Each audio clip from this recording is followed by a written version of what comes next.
For the third morning in a row, all 16 sheep stopped at the same line beneath the honeysuckle.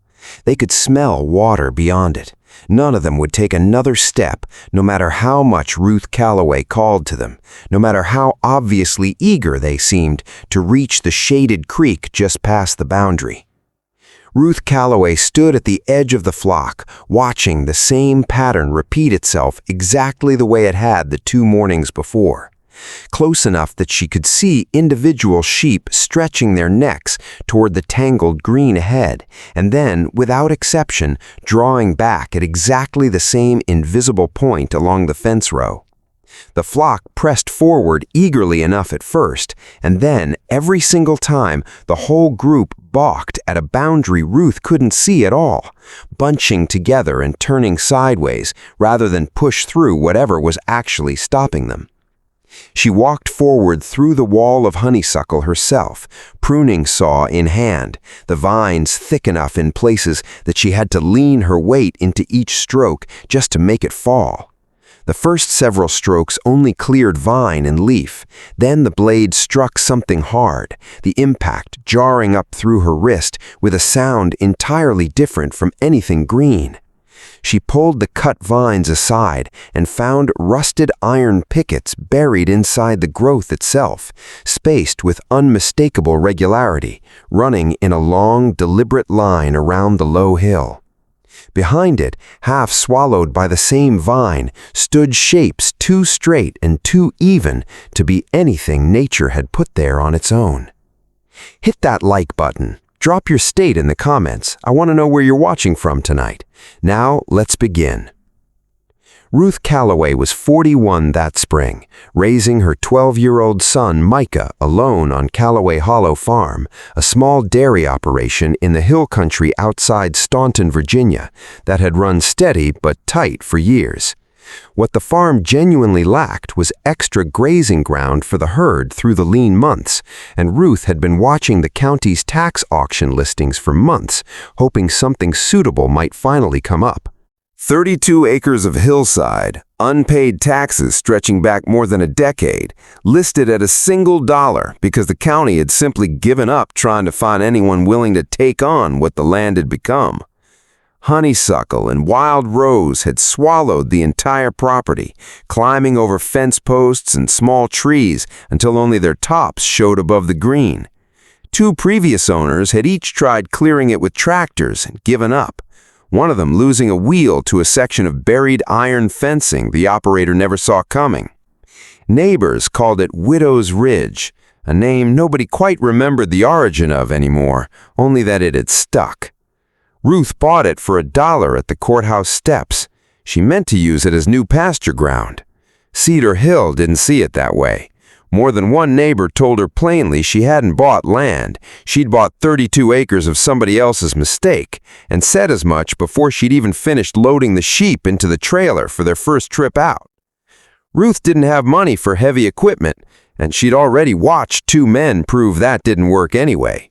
What she had instead was 16 sheep, portable electric netting, and water tank, an old trailer borrowed from a neighbor named Dale Pruitt, a pruning saw, loppers, and a hand scythe she kept sharp on a stone by the back door most evenings. She moved the flock through the hillside in small sections, 4 or 5 days at a time, never grazing any one patch down to bare dirt before rotating them forward. Her goal wasn't killing the vine outright. Anyone who'd fought honeysuckle knew that took years. Her goal was simpler: let sunlight back onto the ground, find out what the vine had been hiding, see the actual shape of the land. Wendell Ashby became the loudest voice mocking her from the county road, slowing his truck to call out that she'd paid $1 for weeds and brought animals that would eat everything except her debt. The same joke got repeated at the feed store and church parking lot often enough that Micah came home one evening saying kids at school had started saying versions of it too, secondhand from their own parents. Ruth didn't answer any of it directly. Every evening, once the flock settled, she walked the newly cleared ground with a notebook and sketched what had opened up that day. The pages slowly filled with notes on vine density, terrain, anything unusual. The first 3 weeks looked, to anyone driving past, like nothing much was happening. The sheep thinned the growth along the old roadside first. They exposed a low stacked stone wall Ruth hadn't known existed. They revealed rotted fence posts standing in a pattern that suggested an older boundary, long forgotten.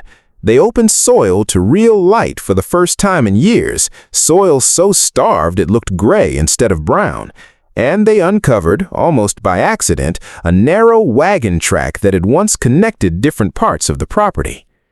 Dale Pruitt drove out near the end of that first month to see how things were going, and the visible progress along the roadside impressed him enough that he offered, without Ruth asking, to let her keep the trailer another 6 weeks instead of the 2 she had borrowed it for. That small kindness mattered more than almost anything else in those early weeks. By the 6th week, the flock had worked its way to the hill's northern slope, and there, for the first time, their behavior changed. Every morning, the whole flock advanced toward the same wall of honeysuckle, straining toward water they could smell just beyond an invisible line, and every morning, without exception, not one sheep crossed it. They'd press forward, hesitate, fold back, and turn to a different direction entirely. Ruth's first guesses ran toward the obvious, a hidden drop-off, a copperhead den, the season still early enough for them to be active and cover this thick, a collapsed well shaft, buried metal, or old barbed wire lying flat in the tangle. On the 3rd day, she stopped simply noting it in her book and went to look herself, testing the ground ahead of each step with the handle of her saw before trusting her weight to it. What she found wasn't mysterious once she looked closely. Old woven iron fencing, rusted through in places, but still standing, vines grown directly through the mesh, broken posts at intervals, some barely more than soft stubs, lengths of barbed wire flattened and hidden nearby. The sheep weren't sensing anything unexplainable.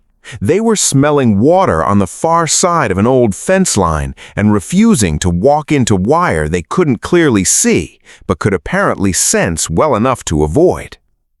Micah, watching beside her that 3rd morning, said it before Ruth quite managed to.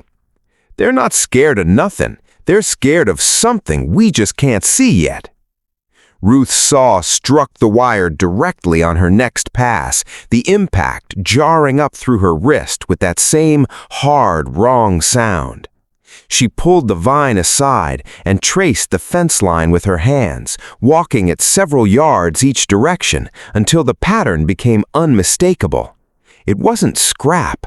It formed a long, deliberate rectangle running the length of the hillside, a shape too regular to be anything but a boundary someone had built on purpose decades earlier to protect something specific. She cut an opening and began pulling back the mat of vine just inside it, forgetting entirely about the day's planned rotation. The first thing that emerged was a thick trunk, considerably larger than any young tree scattered elsewhere on the hillside, its bark rough and gray beneath a final stubborn layer of vine she peeled away by hand. A second trunk of nearly identical thickness stood at a distance that felt, even before she measured it, too regular to be coincidence. A third, a fourth, all spaced with deliberate evenness, running in straight lines down a slope toward what turned out, once cleared, to be an old stone terrace built to hold soil in place. A section of cracked, hand-built stone irrigation channel ran along the terrace's edge.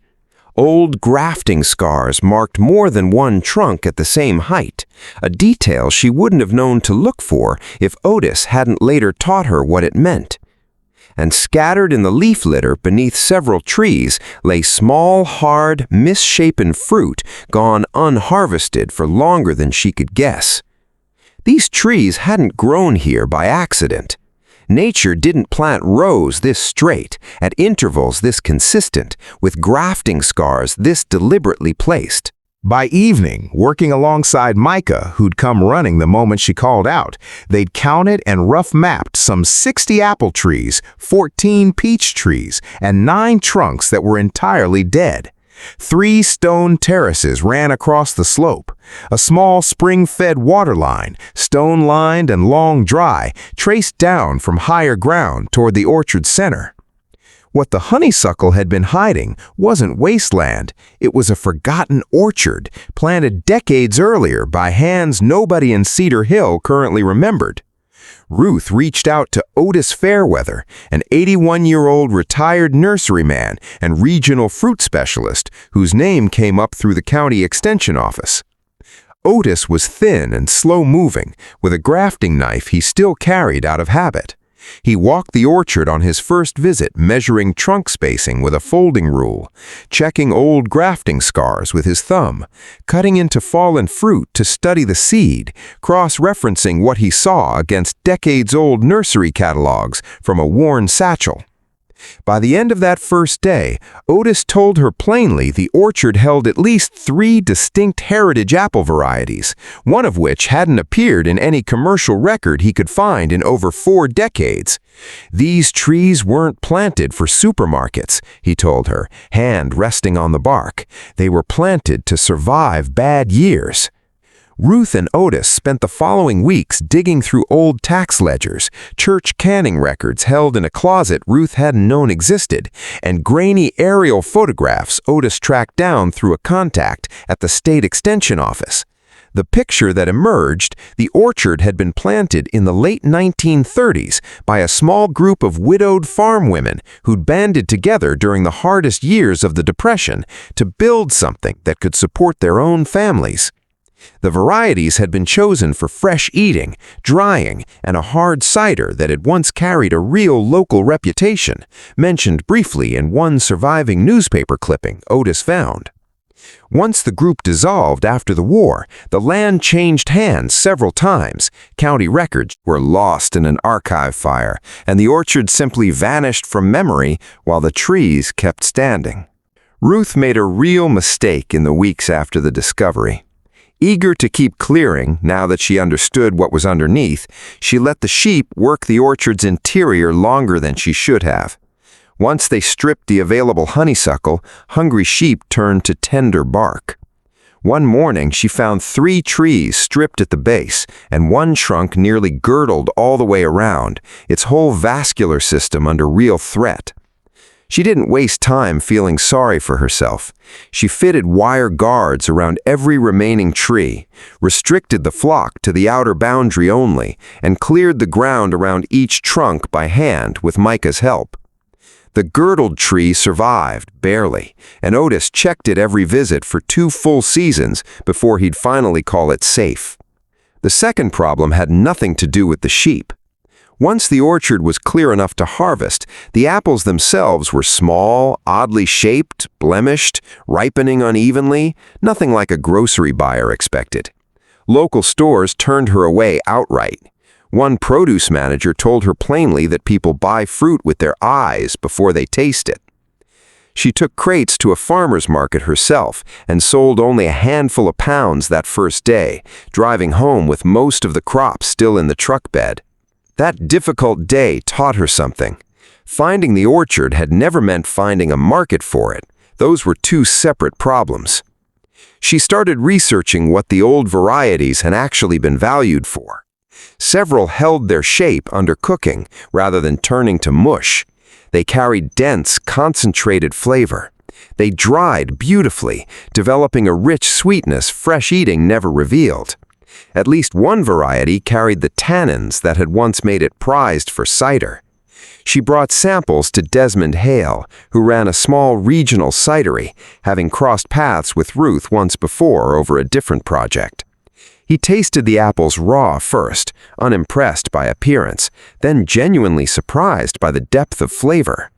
He cooked a batch, watched it hold its shape, tested sugar content with a handheld refractometer, and finally placed a modest first order of 600 pounds. "I've been burned before with a good story with fruit that couldn't deliver," he told her.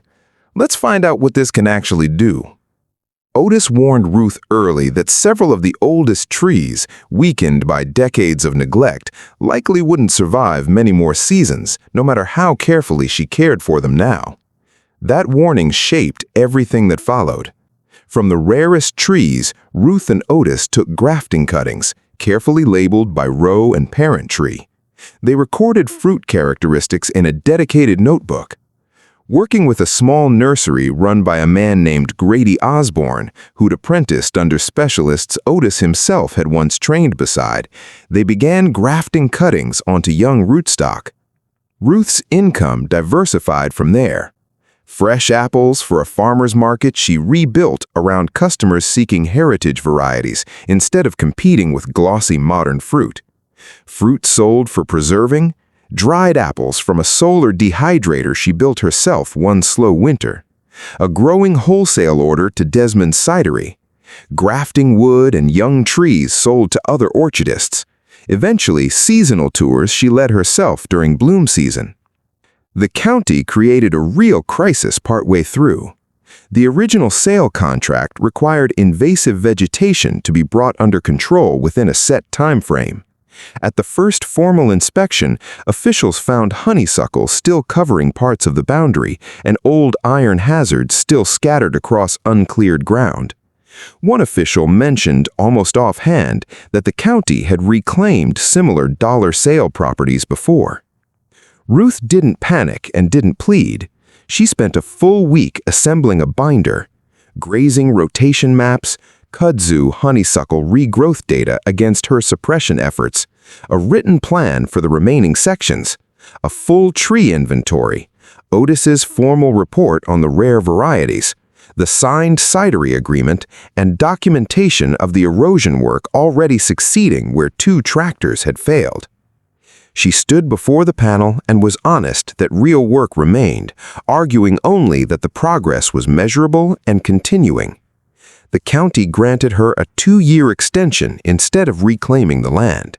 A regional agricultural magazine ran a feature on the whole story. After it circulated, interest came from directions Ruth hadn't expected. 2 more cider producers reached out. Small nurseries inquired about heritage stock. A preserves maker wanted a standing supply arrangement. A historic farm preservation foundation offered a small grant toward restoring the stone terraces. Wendell Ashby's own farm eventually developed a real honeysuckle problem along a creek bed. He drove out one afternoon and asked, without any preamble, how exactly she managed her rotation. He didn't apologize, that wasn't his way, but he listened to the whole explanation without interrupting, took notes on a folded feed store receipt, and borrowed her fencing dimensions to start his own rotation the following week.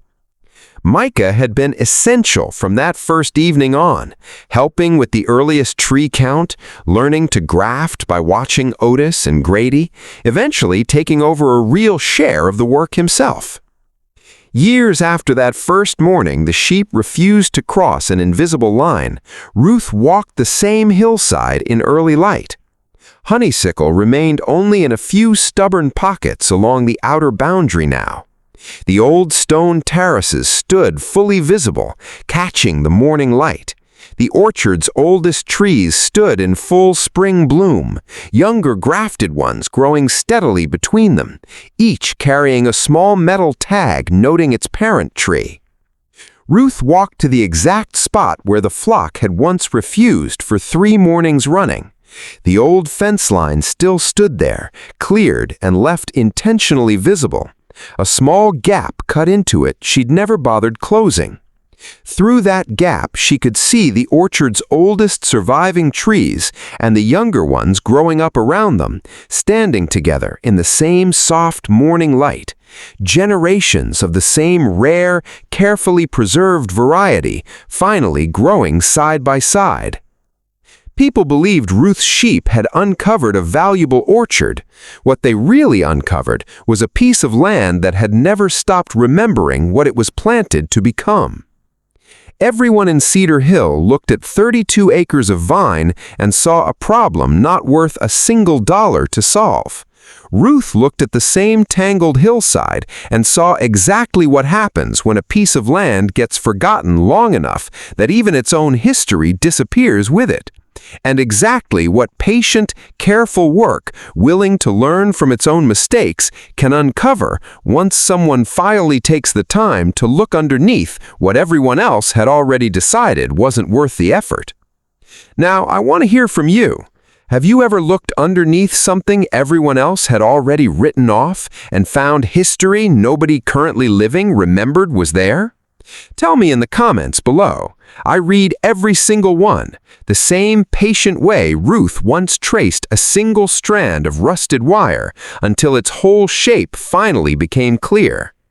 And if you know someone standing at the edge of their own overgrown, written-off ground, wondering whether anything underneath it is still worth uncovering, send them this tonight. Sometimes all it takes is watching closely enough to notice where something refuses to go and asking why rather than simply pushing forward the way everyone else always had.